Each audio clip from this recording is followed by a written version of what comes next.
Good morning from Panhandle Outdoors with Winston Chester. Panhandle Outdoors, your source for fishing, hunting, and information for folks who enjoy the great outdoors. Now sit back, relax. It's Panhandle Outdoors. Good morning, folks. Welcome to Panhandle Outdoors. I'm Winston Chester. Glad to hear this morning. Got a great show lined up. First, our weather brought to us by Haney Technical Center at the corner of Baldwin Road and Highway 77. Like I said yesterday, beginning of school year, still not too late to get some programs and check them out and see what you want to take out there. A big variety of good classes. Now, it's going to be hot today, as it's been all week long. We're just in a really hot time of the year.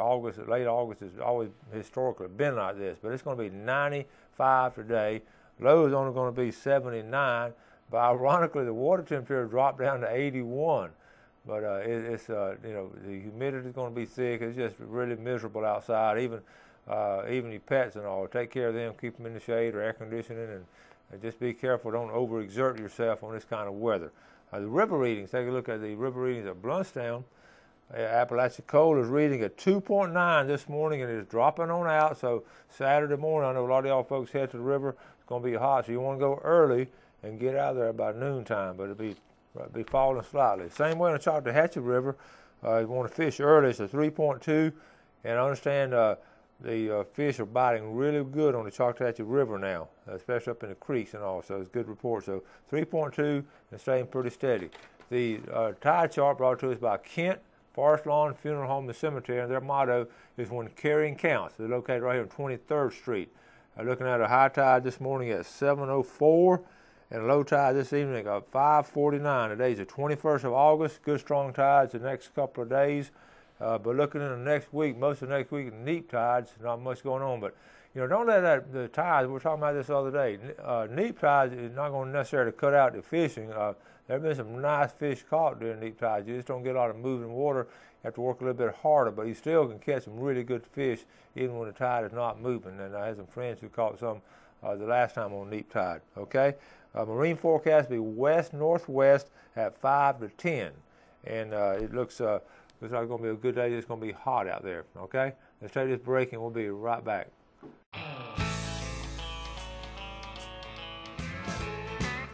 Hi, welcome back. I'm going to start this segment off and I want to give a tribute to Captain Don Morrell. We lost Captain Morrell during this past week, and I thought about it a lot.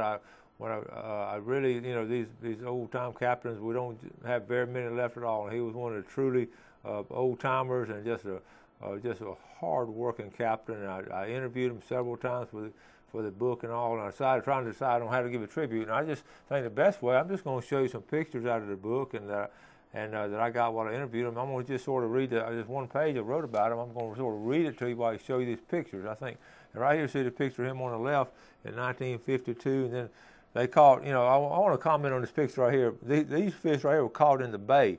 And a lot of times people act like it's something new. Oh, you can catch grouper in the bay. They were catching grouper in the bay at the beginning of time when they first got here. So grouper have always been in the bay, and every decade the people come up with, sometimes people come in and just all of a sudden find them. But they've been there. And Captain Morrell, on this particular trip, he told me the bay was full of them on that trip. Okay, I'm just going to read it to you like I read it to my class. And I think this covers it. Captain Don Morrell's love of the water goes back to his young days when his family ran a ferry in New Hope in Washington County. Later, as a 16-year-old, he told his recruiter he was 18 so he could join the Merchant Marines. During World War II, on his 21st birthday, he learned his captain license with the recommendation of Captain Charlie Anderson. You had to be recommended back then to be a captain. He commercially fished for a short time until Captain Anderson asked him to run the Betty Jean. Okay, the Betty Jean. And then later on, he would run the Judy Beth. I'm going to show you a picture of the Judy Beth right here. If you get a look at it, I just want you to look at the size of those fish, especially around the middle of the boat. That's like 1,500 pounds. That was in 1952. The Judy Beth. He went on to the Betty Jean, and that was his favorite boat. He told me his favorite boat was that Judy Beth. He just liked the way it handled. It was captained by him. He was the first one. What's unique about this now, when they dredged Grand Lagoon, and actually when the Anderson family moved their fleet and ready to get in there and all, they had to dredge it out so the boats could come in and out. It just wasn't deep enough. It was Grand Lagoon, naturally, was just sort of shallow, it just had a narrow channel going through there. So they dredged it out. And the very first boat to go out that channel once it was dredged out was this boat right here with Don Morrell at the helm, the Judy Beth, okay? His days, he's talking about how long his days were. It says right here, he began at 5 a.m. and did not wrap things up till 6 or 7. Sounds about like my schedule. There were customers every day, rain or shine. Most were vacationing from Alabama, Georgia, Tennessee. He recalls one summer when he worked 78 consecutive 14-hour days without a break. 78 days, folks, 14 hours. The only reason for break was one of the engines threw a rod, and he had to take a day off. At that time, they were paying $3 for the trip. The passengers on the boats were using hand lines, and he said he always worried about the customers just sticking hooks in them when they jerked the hand lines. And then later on, some of the customers started bringing their own reels with bamboo poles.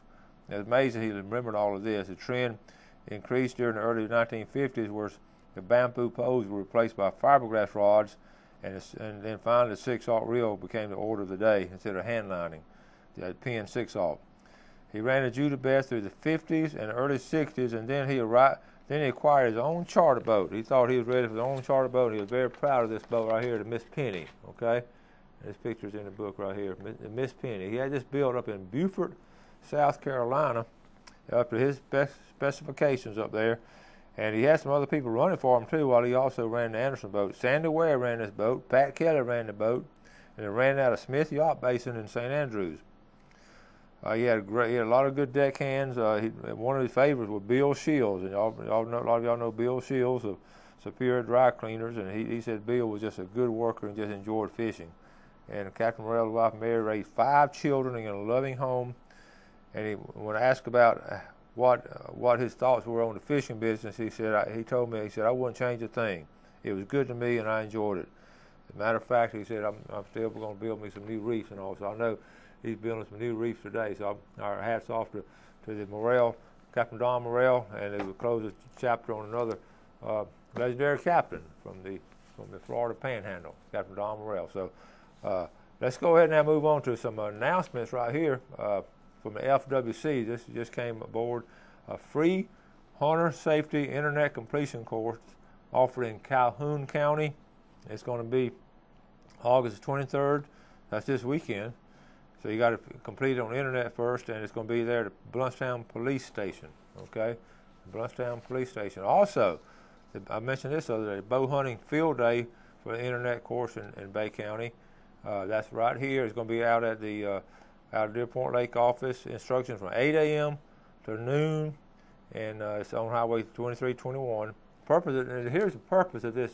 This is something new now. This fairly new up in this area. The purpose of this class is to provide advanced instruction to bow hunters on such topics as fundamentals of bow hunting, safety, hunting techniques, stalking, trailing, and sportsmanship.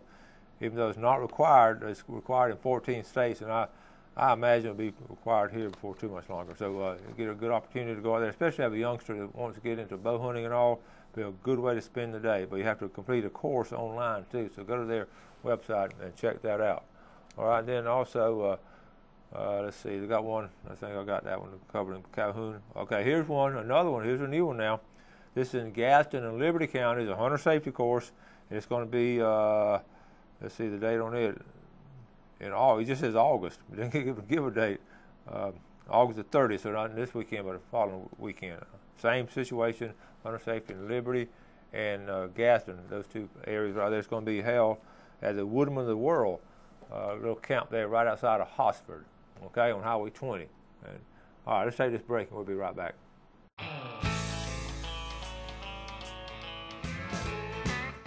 Okay, before we get in the video, I have a good email I want to read to you. He says, hey, Coach, this is Wayne Price in the Funiac Springs. I ordered 2 11-foot dadgum poles. The package arrived today, and they sent me 2 10-foot poles by mistake.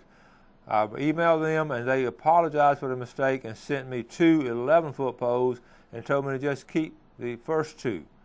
These are good people, and I will be doing more business with them when the 13-foot poles come out. Just want to let you know, and that shows the quality. It's still DVO. Watch your show every morning. Wayne Price from the Phoenix Springs. That's how you run a business with those folks up there at Dadgum Pole. You know, they just told them keep the other poles, and you know, I just want to share that with you. I just, you know, it's testimony to what kind of folks they are there. So they haven't tried those Dadgum Poles. Walter and them sold quite a few of those Dadgum Poles up there at the Buckmasters Expo, because there's some fishermen there. They had a little fishing tournament, and I didn't mention this the other day. The Bassmasters had a little, and Buckmasters combined, and Bassmasters had a little one-day tournament to coincide with the Buckmasters. They just fished on Sunday, came in at 3 o'clock and weighed in right there at the Buckmasters, right there where they did the archery shoot. And so I watched the weigh-in, and it was just a college team from Alabama. It was, you know, University of Alabama, Auburn, Montebello, and UAB, and those Huntsville. It was seven different ones. So what happened? 3 of those teams tied at 9.9 pounds. I thought it was ironic that 3 of them tied at 9.9 pounds for 5 fish, but they fished the Alabama River right next door to that. So anyway, I just wanted to mention that, and the biggest one was 4 pounds 6 ounces won it. So that's good. You know, we're talking about being hot weather fishing. This video shows you can just go and fish and catch some fish, but I went on this trip with Bill Barlow, and we finished fishing by 9:30, but had a great little trip. So let's roll this video, Jeff. Hi, folks. It's dark 30 a.m. and Panhandle Outdoors. We're at the end of Michigan Avenue boat ramp, and we're getting ready to go. A good friend of mine, Bill Barlow. Good morning. Good morning. It's a little dark. We ready to get going? Let's go. Let's go get him. Okay. All right, we're up in Pretty Bow, just cruising along on a trolling motor, looking for some alewives, also known as menhaden. It got named Pretty Bow years ago just because of its beauty. Some big trouts come out of this spot over the years.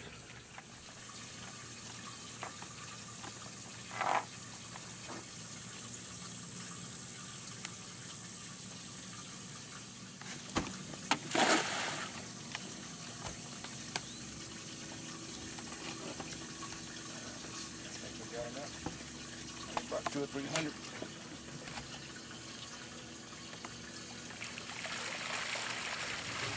Yeah, I think we got enough. That'll last a couple hours.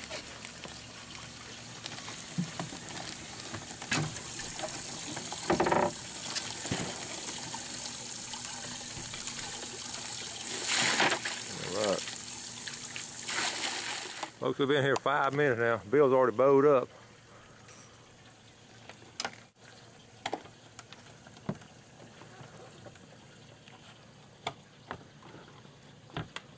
He's going around that piling. All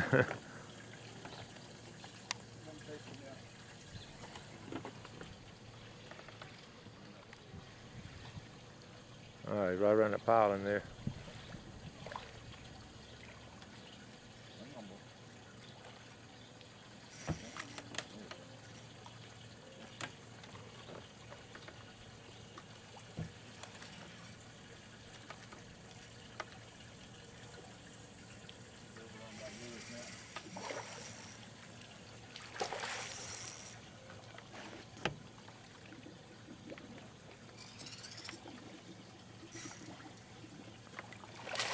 Nice, nice redfish, and they just hooked mine. I was trying to film, and that's a nice redfish. I'll get him on the Boga grip. I'm trying to film, and all of a sudden my bait swam over to him. I can claim part of the catch, right, Bill? That is a nice redfish. Good. That's a good fish. That's a good for there. That would win a tournament right there, buddy. Yep.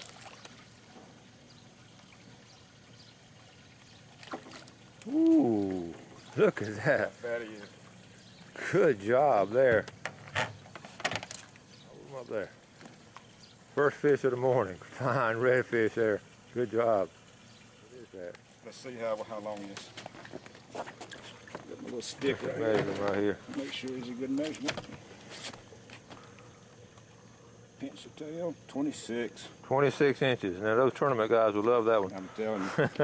That's a tournament redfish right there. 26, for lunch. 26 inches. Bill, tell us what you just did. I had the pole sitting with the hook in the water, and I went to reach for a live bait to put on it, and this little old Spanish mackerel came by and hooked itself. A bare hook. Bare hook.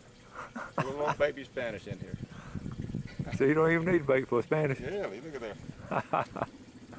It's got the black little dorsal fin. That's definitely what it is. Yeah, yeah. Yeah, got to squeeze the tail. Folks, this is legendary author and angler from North Bay.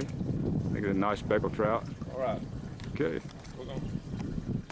We might have to turn him back. I don't think he's quite. We're going to look at him one more time. Squeeze that tail up a little bit. We're going to have to let him go. All right. He can grow up a little bit. Nice catch and release. Got a little bit of bite in him. Yep. Got some drag singing here. He's either got a nice big keeper trout or he's got a small redfish. I'm thinking it's a small. We're going to find out what in the world have we got here. Small red. Yep, nice little redfish. Get a picture of him right here. Good now. Look at there. That's a nice one.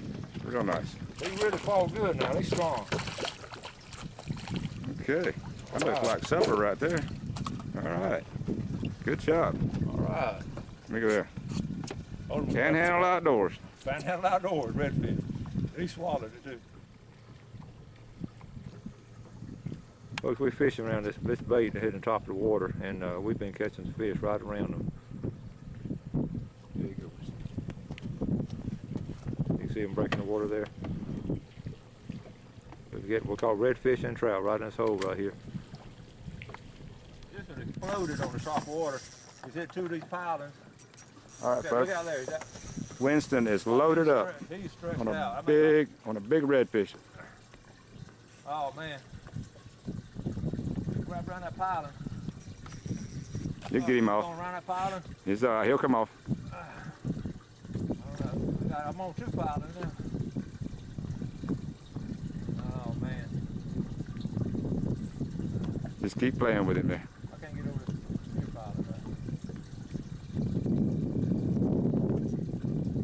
There you go. There you go. Ah, he's in open Okay, water. open water. Here we go, folks. The legendary author and angler, He's gone. He's going out to Winston Chester. He's gone. We have a big redfish that's taking some line. This is going to be a fight to the finish. Bulldog of the Bay versus the coach. Right now, he's got the upper hand.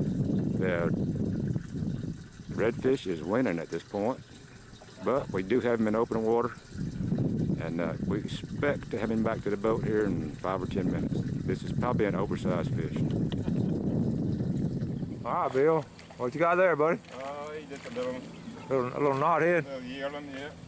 Now, Bill had put on his Panhandle Outdoors cap. He has started catching fish since then. Good luck, John. Good luck. This one's going to have to go back and grow up. All right. All right, Bill. Oh, yeah. Look at here, folks. Nice trout. Caught him on top water. Well, that's not top water, a little sinker, but Which bait?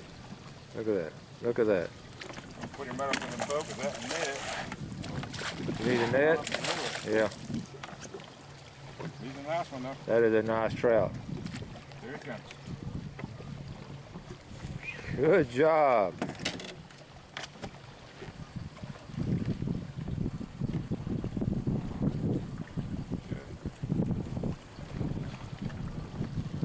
Little pinky. I like that pink color. Hold them up there real quick. Over there. Nice, nice North Bay trout. Well, Bill, we're gonna wrap it up. Okay, buddy. We've had a good morning. It's just 9:30, and show the folks what we got. It's been a great day. We got some nice redfish here, right in the slot size. Some tournament fish. Tournament fish. Probably around 7.5 pounds, 26, 27 inches.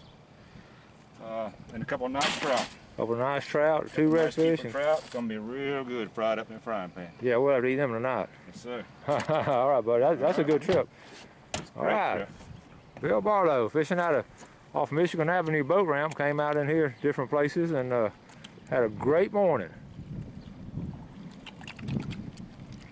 Good job, Bill. Thank you, sir. We enjoyed it. All right, welcome back. Hope you enjoyed that. We had a nice little mess of fish by 9:30, so that was fun. So even though it's hot, just try to finish early.